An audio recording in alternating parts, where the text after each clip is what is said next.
ವಸ್ತುನಿಷ್ಠತೆ, ವಿಶ್ವಾಸಾರ್ಹತೆ, ನಿಖರತೆಗಾಗಿ ನೋಡ್ತಾ ಇರಿ ನ್ಯೂಸ್ ಪುತ್ತೂರು, ಜನಮನದ ಪ್ರತಿಧ್ವನಿ. ಶುಭ ಮುಂಜಾನೆ. ನಾನು ಶ್ರೀಮಾ.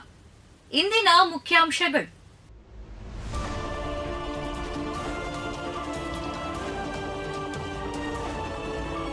ಕೆಎಸ್ಆರ್ಟಿಸಿ ಬಸ್ ಮತ್ತು ಬೈಕ್ ಡಿಕ್ಕಿ. ಕೆಎಸ್ಆರ್ಟಿಸಿ ಬಸ್ ಮತ್ತು ಬೈಕ್ ನಡುವೆ ಡಿಕ್ಕಿಯಾದ ಘಟನೆ ಮೂರದಲ್ಲಿ ನಡೆದಿದೆ. ಘಟನೆ ಪರಿಣಾಮ ಬೈಕ್ ಸಂಪೂರ್ಣ ನುಜ್ಜುಗುಜ್ಜಾಗಿದ್ದು, ಸವಾರನಿಗೆ ಗಂಭೀರ ಗಾಯಗಳಾಗಿವೆ. ಆತನನ್ನ ಆಸ್ಪತ್ರೆಗೆ ರವಾನಿಸಲಾಗಿದೆ ಎಂದು ತಿಳಿದು ಬಂದಿದೆ.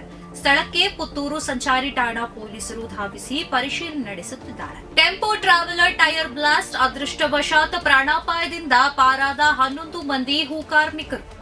ಬೆಂಗಳೂರಿನಿಂದ ಮಂಗಳೂರಿಗೆ ಹೂ ತರುತ್ತಿದ್ದ ಟೆಂಪೋ ಟ್ರಾವೆಲರ್ ಟೈರ್ ಬ್ಲಾಸ್ಟ್ ಆಗಿ ಪಲ್ಟಿಯಾದ ಘಟನೆ ಫರಂಗಿಪೇಟೆಯಲ್ಲಿ ನಿನ್ನೆ ಮುಂಜಾನೆ 7 ಗಂಟೆಯ ವೇಳೆ ನಡೆದಿದೆ.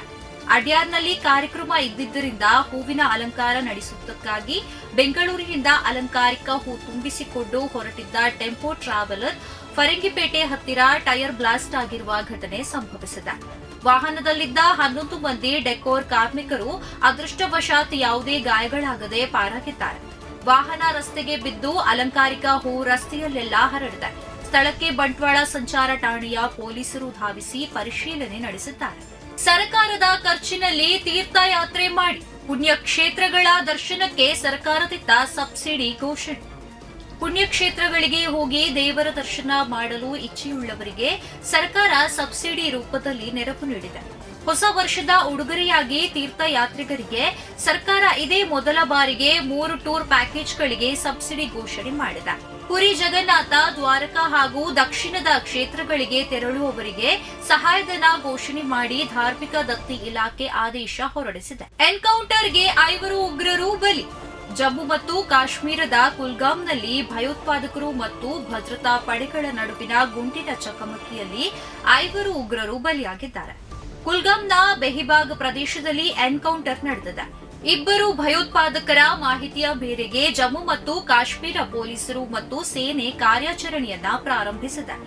ಎನ್ಕೌಂಟರ್ ಸಮಯದಲ್ಲಿ ಉಗ್ರರ ಸಂಖ್ಯೆ ಹೆಚ್ಚಿರುವುದು ಎಂದು ತಿಳಿದು ಬಂದಿದೆ. ಕಾರ್ಯಾಚರಣೆ ಇನ್ನೂ ನಡೆಯುತ್ತಿದೆ. ಇನ್ನು ಹೆಚ್ಚಿನ ಉಗ್ರರು ಅಡಗಿರುವ ಶಂಕೆ ವ್ಯಕ್ತವಾಗಿದೆ. ಈ ಪ್ರದೇಶದಲ್ಲಿ ಭಯೋತ್ಪಾದಕರು ಅಡಗಿರುವ ಬಗ್ಗೆ ಮಾಹಿತಿ ಇತ್ತು. ನಂತರ ಭದ್ರತಾ ಪಡೆಗಳು ಕಾರ್ಯಾಚರಣೆ ನಡೆಸಿದ್ದವು. ಪೊಲೀಸರು ಮತ್ತು ಭದ್ರತಾ ಪಡೆಗಳ ಜಂಟಿ ತಂಡ ಭಯೋತ್ಪಾದಕರು ಇರುವ ಬಗ್ಗೆ ಮಾಹಿತಿ ಪಡೆದ ನಂತರ ಕಾರ್ಯಾಚರಣೆಯನ್ನ ಪ್ರಾರಂಭಿಸಿವೆ. ಇತ್ತೀಚಿನ ದಿನಗಳಲ್ಲಿ ಜಮ್ಮು ಮತ್ತು ಕಾಶ್ಮೀರದಲ್ಲಿ ಭಯೋತ್ಪಾದಕರು ಮತ್ತು ಭದ್ರತಾ ಪಡೆಗಳ ನಡುವೆ ಎನ್ಕೌಂಟರ್ಗಳು ಹೆಚ್ಚಾಗಿವೆ. ಪ್ರತಿದಿನದ ಸುದ್ದಿಗಳಿಗಾಗಿ ನೋಡ್ತಾ ಇರಿ ನ್ಯೂಸ್ ಪುತ್ತೂರು, ಜನಮನದ ಪ್ರತಿಧ್ವನಿ. ಧನ್ಯವಾದಗಳು. ವಸ್ತುನಿಷ್ಠತೆ, ವಿಶ್ವಾಸಾರ್ಹತೆ, ನಿಖರತೆಗಾಗಿ ನೋಡ್ತಾ ಇರಿ ನ್ಯೂಸ್ ಪುತ್ತೂರು, ಜನಮನದ ಪ್ರತಿಧ್ವನಿ.